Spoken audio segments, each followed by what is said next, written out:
மகர ராசிக்காரர்களே, இந்த நிமிஷம் நீங்க இந்த வீடியோவ பார்த்துட்டு இருக்கீங்கன்னா, அது உங்க வாழ்க்கையோட ஒரு பெரிய திருப்புமுனை ஆரம்பமாக போகுதுன்னு அர்த்தமுங்க. சமீப காலமா எல்லாமே கை கெட்டின தூரத்துல வருது. ஆனா, கடைசி நிமிஷத்துல நழுவி போகுதேன்னு ஒரு ஆதங்கம் உங்களுக்குள்ள இருக்குமுங்க. நீங்க மத்தவங்களுக்கு வழிகாட்டுவீங்க. ஆனா, உங்களுக்கே ஒரு வழி தெரியாம தவிச்சிருப்பீங்க. இது ஏதோ தற்செயலா நடக்கிற தடை இல்லைங்க. இது உங்களுக்கான ஒரு பரீட்சை காலம்ங்க. ஆனா பயப்படாதீங்க. மகர ராசிக்கு அந்த தடைகளை உடைக்கிற சாவிய இன்னைக்கு இந்த வீடியோ மூலமா கடவுள் உங்ககிட்ட கொடுக்க போறாருங்க. அந்த சாவி வேற எதுவும் இல்லைங்க. உங்க குலதெய்வம் தாங்க. உங்க வாழ்க்கையில இப்ப இருக்கிற அந்த ஒரு பெரிய கவலைய மனசுல நினைச்சுக்கிட்டு குலதெய்வத்தோட பெயரை கமெண்ட்ஸ்ல ஒரே ஒரு முறை எழுதுங்க. அந்த ஒரு வரி உங்க மனப்பாரத்தை பாதியா குறைக்குமுங்க. இந்த பலன்களை பழிக்க வைக்குமுங்க. அது மட்டும் இல்லாம நீங்க இன்னும் நம்ம குடும்பத்துல இணையலைன்னா சப்ஸ்கிரைப் பண்ணி இப்பவே சேர்ந்துக்கோங்க. ஏன்னா உங்க முன்னேற்றத்திற்கான அந்த முக்கியமான ரகசியம் இங்க தான் இருக்குதுங்க. வாழ்க்கையை மாத்த போற இன்றைய மகர ராசி பலனுக்குள் போகலாமா? மகர ராசி அன்பு சொந்தங்களுக்கு வணக்கமுங்க. சனீஸ்வர பகவான ராசி அதிபதியா கொண்டவங்க. இதனால எந்த ஒரு தப்பு தண்டாக்கும் போக மாட்டீங்க. தப்பான ஆட்களுடைய சவகாசம் இருந்தா அப்படியே வெட்டு ஒன்று துண்டு ஒன்றுன்னு பேசி ஒதுக்கிவிட்டு வந்துட்டே இருப்பீங்க. இவங்களை பொறுத்த வரைக்கும் மனசுல பட்டதை அப்படியே பேசுவாங்க. கடல் ஆலை மாதிரி புதுசு புதுசா எண்ணங்கள் தோன்றிக்கிட்டே இருக்குமுங்க. அதே மாதிரி யார்கிட்டயாவது ஏதாவது ஒரு ஐடியா இருந்துச்சுன்னா நீங்க அதை எப்படி பண்ணீங்க, எது பண்ணி சொல்லிட்டு வழியா போய் கேட்டு அவங்களுடைய வளர்ச்சிக்கு எது காரணமா இருந்துச்சோ அதை எடுத்துக்கூடியவங்க நீங்கங்க. அதாவது நல்லதை தேடி தேடி போய் கத்துக்க கூடியவங்க, மனித நேயத்தோட வாழக்கூடியவங்க. இவங்களை பொறுத்த வரைக்கும் யாருக்கும் தொல்லையா இருக்கக்கூடாது. முடிஞ்ச அளவுக்கு உதவியா இரு. உன்னால முடியலையா ஒதுங்கி வந்துரு அப்படின்னு இருக்கக்கூடியவங்க. அதே போல விவேகமா செயல்படக்கூடியவங்க வேகமாகவும் செயல்படுவாங்க. நீங்க அதிகமா பெருமாளை கும்பிடுவீங்க. ஏன்னா சனியின் பூரண ஆதிக்கத்துல பிறந்திருக்கக்கூடிய உங்களுக்கு திருமால் கிட்ட மாறாத பக்தி இருக்குங்க. ஓகேங்களா? இதனால அடிக்கடி பெருமாளை தான் கும்பிடுவீங்க. சனிக்கிழமை ஆனா போதும் நாமம் போட்டுக்கிறது, சனிக்கிழமைனா போதும் பெண்களா இருந்தீங்கன்னா பெருமாளை வழிபாடு செய்யணுமா, அந்த நாளை செய்யாம அந்த நாளை தொடங்கவே மாட்டீங்க. அதே போல எந்த ஒரு விஷயத்திலையுமே முதலிடம் பிடிக்கணும்னு நினைப்பீங்க. நினைச்சதை சாதிக்கணுங்கிறதுக்காக எவ்வளவு சிரமத்தை வேணாலும் சந்திப்பீங்க. ஒரு விஷயம் கஷ்டமா இருந்துச்சுன்னா மற்ற ராசிக்காரங்களெல்லாம் விட்டு விலகுவாங்க. ஆனா இந்த மகரம் மட்டும் இந்த விஷயம் இவ்வளவு கஷ்டமா இருக்கா அப்படின்னு அதுக்கான பலன் அதிகமாக தான் இருக்குமுங்க அப்படின்னு உழைப்புக்கு முக்கியத்துவம் கொடுக்கக்கூடியவங்க. தன் உழைப்பு தன் உயர்வு இதை மட்டும் மனசுல வச்சு வாழ்வதனால தான் இது நாள் வரைக்கும் இந்த காலத்துல யாருங்க உழைச்சு முன்னேறி இருக்கா அப்படின்னு சொல்லக்கூடிய அளவுக்கு தான் மகரம் படிப்படியான வளர்ச்சியை தான் பார்த்துட்டு அது சில நேரங்கள்ல இத்தனை காலமெல்லாம் ஓடி எட்டு வைக்கலாம்னு நினைச்சாலே போதுங்க. 10 அடி பின்னாடி போன நிலையில எல்லாம் வாழ்ந்திருப்பீங்க. ஆனா இனி இப்படிப்பட்ட கஷ்ட காலத்திலையும் கூட நீங்க நல்லா இருக்க போறீங்க. எப்படின்னு கேக்குறீங்களா? அதாவது தனிமரமா நின்று தவிக்கக்கூடிய மகரத்திற்கு இனி வரக்கூடிய நாட்கள்ல ஒரு 8 பிரச்சனைகளுக்கான தீர்வு கிடைக்குதுங்க. அந்த பிரச்சனை முடிவுக்கு வருவதனால இந்த பெரியவங்க சொல்லுவாங்க இல்லையா, எரியறத பிடுங்கிட்டா கொதிக்கிறது தன்னால அடங்கி போயிடும்னு சொல்லுவாங்க. அந்த மாதிரி மகர ராசிக்காரங்க இந்த 8 பிரச்சனை சரியாகிறதுனால வாழ்க்கையில கூடிய மற்ற சிக்கல்கள் சிரமங்கள் எல்லாமே விலக போகுதுங்க. எல்லாமே மாறப்போகுதுங்க. உங்க வாழ்க்கையில அதிசயங்கள் நிகழப்போகுதுங்க. அது என்ன ஏதுங்கிறத தெளிவா பார்க்கலாங்களா? இப்போ பொதுவா மகர ராசிக்காரங்களை யாருக்குமே பிடிக்காதுங்க. மேக்சிமம் எதிரிகளாக தான் இருப்பாங்க. காரணம் கேட்டிங்கன்னா இவங்க யாருக்குமே இந்த சைன் சக்க கடிக்கிற மாதிரி வேலையை பார்க்க மாட்டாங்க. இங்கே அதாவது சிங்சக் அடிக்கிற வேலையை பார்க்க மாட்டாங்க. யாருக்குமே ஒத்துழைச்சும் பேச மாட்டாங்க. நல்லது பண்ணியா நல்லதுப்பா அப்படின்னு ஒதுங்கி போவாங்க. தூக்கி வச்சு கொண்டாட மாட்டாங்கங்க. கெட்டது பண்ணியா நீ பண்ணுறது பெரிய தப்பு, தேவையில்லாத பிரச்சனை வரணும்னு சொல்லிட்டு கண்டிச்சிட்டு ஒதுங்கி போயிட்டே இருப்பாங்கங்க. இதுதான் மகரம்ங்க. இதனாலேயே யாருக்கும் இவங்கள பிடிக்காதுங்க. இந்த கலியுகத்துல எல்லாம் என்ன நினைக்காங்க, தப்புக்கு துணை வரணும், தப்புக்கு உதவி பண்ணணும், இப்படித்தான் எல்லாருமே பார்த்துட்டு இருக்காங்க இல்லையா? அது என்னன்னைக்குமே மகர ராசிக்காரங்களுக்கு சுத்தமா ஆகாதுங்க. புரியுதுங்களா?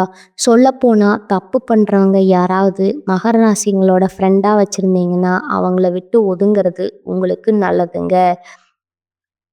எச்சரிக்கை நல்லதா மாட்டிப்பீங்க. உங்களையும் மாட்டிப்பீங்க, அவங்களும் மாட்டி விட்டுருவாங்கங்க. இப்படி வெட்டு 1 துண்டு 2ன்னு வாழக்கூடியவங்க நீங்கங்க. நேர்மை, நீதி இதுதான் வாழ்க்கைன்னு வாழக்கூடிய மகரத்துக்கு 50 ஆண்டுகளுக்கு பின்னாடி புதன் பகவானுடைய வீடான மிதுன ராசியில உருவாகக்கூடிய திருகிரக யோகத்தினால உங்களுக்கு பணமும் குவிய போகுதுங்க, வெற்றியும் குவிய போகுதுங்க. ஜோதிட சாஸ்திரப்படி நவகிரகங்கள் ஒவ்வொன்றும் ஒரு குறிப்பிட்ட கால ராசியை மாற்றுமுங்க. அதனால் சில நேரங்களில் சக்தி வாய்ந்த யோகம் உருவாகுமுங்க.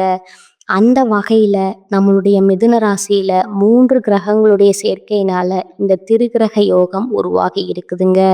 அதாவது இந்த திருகிரக யோகம் இந்த 3 கிரகங்கள் யாருன்னு சொன்னால் புதன் பகவானுடைய சேர்க்கைங்க. புதன் யாருங்க? நவகிரகனுடைய இளவரசனுங்க.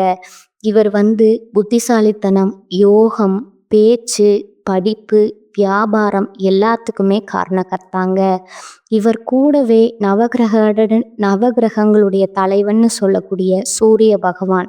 இவர் எப்படிப்பட்ட ஆள் தெரியுங்களா? இவருடைய அனுகிரகம் இருந்துச்சுன்னா அரசியல்ல சாதிக்கலாமுங்க, வாழ்க்கையில சாதிக்கலாமுங்க. அதிகார தோரணையோட ஆளுமை மிக்கவங்களா, பெரிய பெரிய பதவிகளில் வைக்கக்கூடிய ஆட்களா, பெரிய பெரிய பொறுப்புகள் வகிக்கக்கூடிய ஆட்களா வலம் வர முடியுமுங்க. இவரும் உங்களுக்கு சாதகமா இருக்கிறாருங்க. இதோட தேவர்களுக்கு எல்லாமே குருவாக இருக்கக்கூடிய குரு பகவானுடைய சேர்க்கையும் உங்களுக்கு அதிர்ஷ்டம் இல்லையா? இவர் எப்படிப்பட்ட ஆளுங்க? குரு பார்க்க கோடி நன்மைன்னு சொல்லுவாங்க. இவர் ஒருத்தர் உங்களுக்கு சாதகமாக இருந்தாலே போதுமுங்க. மற்ற கிரகங்கள் உங்களுக்கு எதிராக இருந்தால் கூட நீங்கள் சமாளிச்சிட முடியுங்க. இந்த 3 பேருமே தனித்தனியான பெருத்த பலன்களுக்கு சொந்தக்காரங்கங்க. பெரிய அதிர்ஷ்டத்தை தரக்கூடியவங்க. இவங்க 3 பேரும் ஒன்றா சேர்றப்போ அந்த திருகிரக யோகம்ங்கிறது மகர ராசிக்காரங்களுடைய வாழ்க்கையில் எப்பேற்பட்ட கஷ்டகாலம் இருந்தாலும் மாற்றம் தருங்க. அப்படிங்கிறத உங்களால் உணர்ந்துக்க முடியுதா? இந்த தெளிவோட இதனால் உங்களுக்கு எப்படிப்பட்ட நன்மைகள் விளையும்னா திடீர் நிதி நன்மைகளை கொடுப்பாங்கங்க. நல்ல லாபத்தை பெறுவீங்க. எப்பேற்பட்ட சவால்களுமே புத்திசாலித்தனமாக சமாளிக்கும் திறனை கொண்டிருக்க போகிறீங்க. இது ஒரு பக்கம் இருக்கட்டுமுங்க.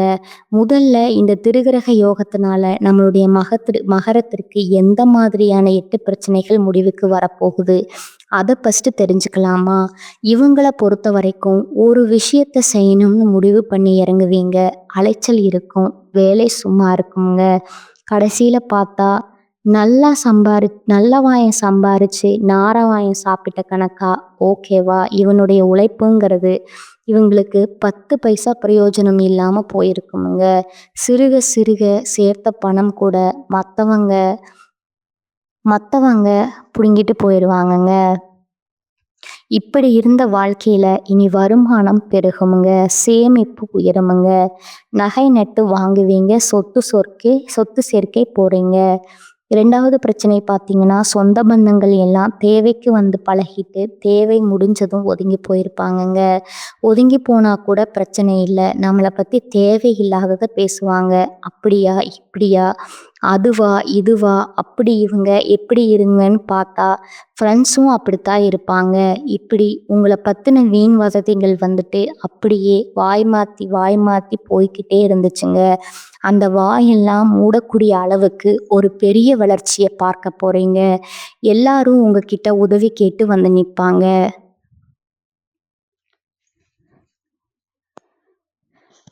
அப்படியே அவங்க வாயடிச்சிட்டு நிப்பாங்கங்க. அச்சோ! நல்லா இருக்காங்களே! அப்படின்ற அளவுக்கு இருக்கும்னு பாருங்களேன். ஆனா, அவங்களுடைய வயித்தெரிச்சல் உங்கள ஒண்ணும் பண்ணாதுங்க. ஏன்னா, உண்மையான உழைப்பு உங்ககிட்ட இருக்குதுங்க. உங்களுடைய அதிபதி சனீஸ்வர பகவானுங்க. மத்தவங்க கிட்ட ஒரு நாளும் உங்கள நிக்க வைக்க மாட்டாருங்க. அவங்களையெல்லாம் நிக்க வைப்பாருங்க. 3வது பார்த்தீங்கன்னா, உடன்பிறப்புகள், அப்பா இவங்கள மாதிரி ஒரு துணைய பார்க்கவே முடியாதுங்க. நீ என்ன, நான் என்னங்கிற மாதிரி இவங்கள எதிரா நிப்பாங்க. இவங்கள பேஸ் பண்ணி இன்னும் ஒரு சிலதெல்லாம் ஆட்டம் போட்டிருப்பாங்கங்க. ஆனா, இப்போ உங்களுக்கு எதிரா செயல்பட்டவங்களுக்கு தெரியாம போச்சுங்க. என்னதான் இருந்தாலும் ரத்த பந்தம் தானே! அவங்கள எங்க தட்டணுமோ அங்க தட்டி, எங்க உட்காரணுமோ அங்க உட்கார வச்சு, எங்க அடக்கணுமோ அங்க அடக்கி, அவங்கள உங்க கைக்குள்ள வச்சுக்க போறீங்க. சகோதர, சகோதரிகள் எல்லாம் உங்ககிட்ட அனுசரணையா இருப்பாங்கங்க. நீங்க சொல் பேச்சு அவங்க மாற மாட்டாங்க. மனஸ்தாபங்கள் விலகுதுங்க. உங்களுக்கு பக்கபலமா அங்க நிக்க போறாங்க. நீங்க நினைச்சத சாதிக்கிறதுக்கு அவங்க உறுதுணையா இருப்பாங்க. 4வது விஷயம் பார்த்தீங்கன்னா, பூர்வீக வீட்ட சீரமைக்கணும், விரிவுபடுத்தணும், இப்படி சொத்து சம்பந்தமா நிறைய இடைஞ்சல்கள சந்திச்சிருப்பீங்க. அது எல்லாமே இப்ப சரியாகுமுங்க. கோர்ட்டு கேஸ் ஏதாவது சொத்து சம்பந்தமா போயிட்டு இருந்தா கூட அது உங்களுக்கு சாதகமான தீர்ப்பு கிடைக்குங்க. குறிப்பா உங்க மூதாதையருடைய சொத்துக்கள் உங்க கைக்கு வந்து சேருமுங்க. புதுசா வீடு கட்டக்கூடிய யோகம் கூட இருக்குதுங்க. பழைய வீட்டை சீரமைத்து திரும்பவும் ஒரு புதுமையா மாத்தி அமைக்கக்கூடிய வகையிலும் இருக்குமுங்க. அதே போல வண்டி வாகனம் வாங்கக்கூடிய யோகம் இருக்குதுங்க.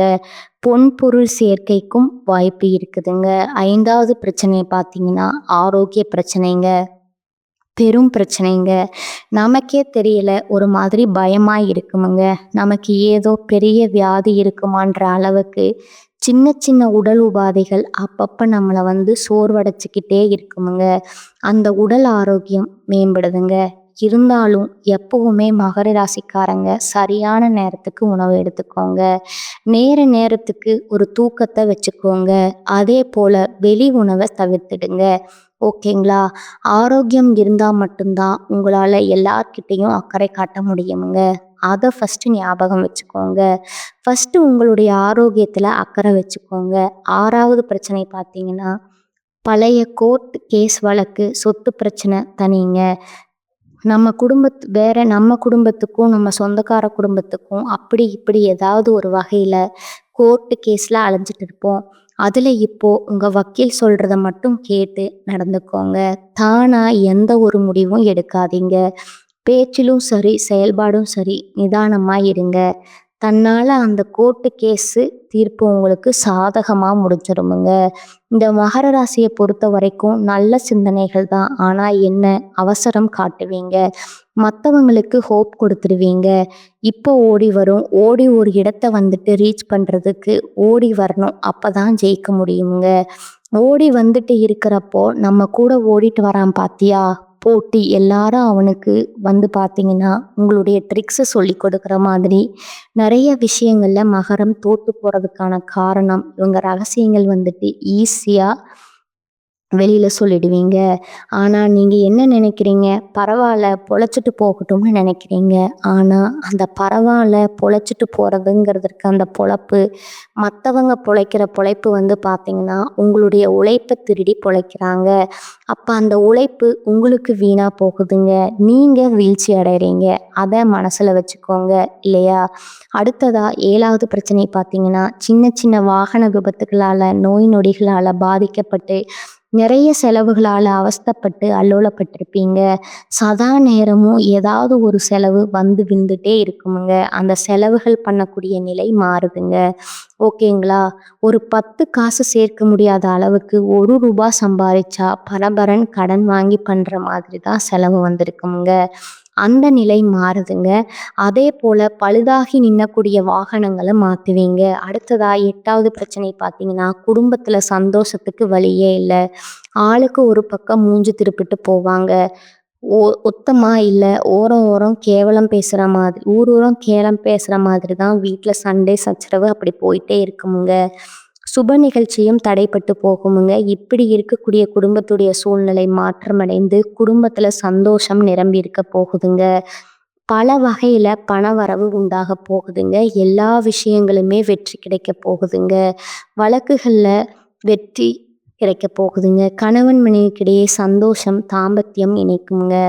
ஆனா எக்காரணத்தை கொண்டும் மகர ராசி எழுதி வச்சுக்கோங்க, கனவுலையும் அது ஞாபகம் இருந்துக்கிட்டே இருக்கணுமுங்க. 3ஆம் நபர்களுடைய தலையீடு இல்லாம பார்த்துக்கோங்க. குடும்பத்திலேயா இருக்கட்டும், தொழிலையா இருக்கட்டும், நட்பு ரீதியா இருக்கட்டும், எல்லாருக்கும் ஒரு கோடு போட்டு அதை தாண்டி வராத மாதிரி பார்த்துக்கோங்க. அதே போல உத்தியோகத்துல இருக்கீங்களா, அதிரடி மாற்றம் இருக்குமுங்க, முன்னேற்றம் இருக்குமுங்க. மேலதிகாரிங்க உங்ககிட்ட ஆதரவு கிடைக்குமுங்க. கொடுக்கல் வாங்கல்ல மேன்மை ஏற்படுதுங்க. கௌரவ பதவிகள் தேடி வருமுங்க. அலுவலக ரீதியா, தொழில் ரீதியா வெளியூர் பயணம் போயிட்டு வருவீங்க. சொந்த ஊர்ல செல்வாக்கு அதிகமாகுமுங்க. வீடு வாங்குறது, வீடு கட்டுறது எல்லாமே நல்லபடியா நிறைவேறுமுங்க. அறகுறையா நின்று போன கட்டிட வேலைகள் எல்லாம் இப்போ முழு மூச்சோட கட்டிடம் முடிஞ்சு கிரகப்பிரவேசம் செய்வீங்க. அதே போல தாய் வழி சொத்துகள் கைக்கு வருமுங்க. மகனுக்கோ மகளுக்கோ வெளிநாட்டில் வேலை கிடைக்குமுங்க. கல்வியில மேம்பாடு இருக்குமுங்க. அதே போல தள்ளிப்போன மகர ராசிகளுடைய திருமணமோ இல்லை உங்களுடைய மகனுக்கோ மகளுக்கோ திருமணம் ஏதாவது ஏற்பாடா இருந்தா அந்த திருமணங்கள் இப்போ கைகூடி வருமுங்க. விஐபிகளுடைய முன்னிலையில அந்த கல்யாணத்தை ஜம்முன்னு நடத்துவீங்க. அதே போல அரசியல்வாதிகளுக்கெல்லாம் தலைமைக்கு நெருக்கமாவீங்க. வெற்றி பெறுவதை மட்டுமே வழக்கமா கொண்டு வாழ போறீங்க. இதோட வாழ்க்கையில திடீர் திருப்பங்கள் வரும்னு சொல்லலையா? தந்தையாருடைய உடல் ஆரோக்கியத்துல அக்கறை காட்டுங்க. பண வரவு அதிகமா வருமுங்க. வியாபாரம் பல வகையில லாபத்தை கொடுக்குமுங்க. ஷேர் மூலம் பணம் வருமுங்க. ஒட்டுமொத்தமா சமுதாயத்துல அந்தஸ்து, கௌரவத்தோட வாழ போறீங்க. குடும்பத்துல அந்தஸ்து பல மடங்கு உயர போகுதுங்க. எல்லாத்துக்கும் மேல விலையுயர்ந்த நகைகளை வாங்குவீங்க. புண்ணிய ஸ்தலங்களுக்கு போயிட்டு வரக்கூடிய யோகம் இருக்குதுங்க. குடும்பத்துல இருந்த தடைகள் எல்லாமே உடைப்படுதுங்க. உங்களுடைய விருப்பங்கள் எல்லாமே பூர்த்தி ஆகுதுங்க. அடுத்தவங்களை நம்பி மட்டும் எக்காரணத்தை கொண்டும் மகர ராசி அகலக்கால் வைக்கக்கூடாதுங்க. உங்களுக்கு தெரிஞ்சதை தான் செய்யணுமுங்க. உங்க வேலையை நீங்க தான் செய்யணுமுங்க. யாரையும் நம்பி ஒப்படைக்க கூடாதுங்க. யாரையும் நம்பி எதையும் கொடுக்க கூடாதுங்க. வாங்கவும் கூடாதுங்க. புரியுதுங்களா? மகரம் எக்காரணத்தை கொண்டும் யாரையுமே எந்த காலத்துலையும் நம்பக்கூடாதுங்க. சனீஸ்வர பகவானை அதிபதியாக கொண்டு வந்த நீங்கள் பல பேருக்கு வழிகாட்டி, ஓகேங்களா?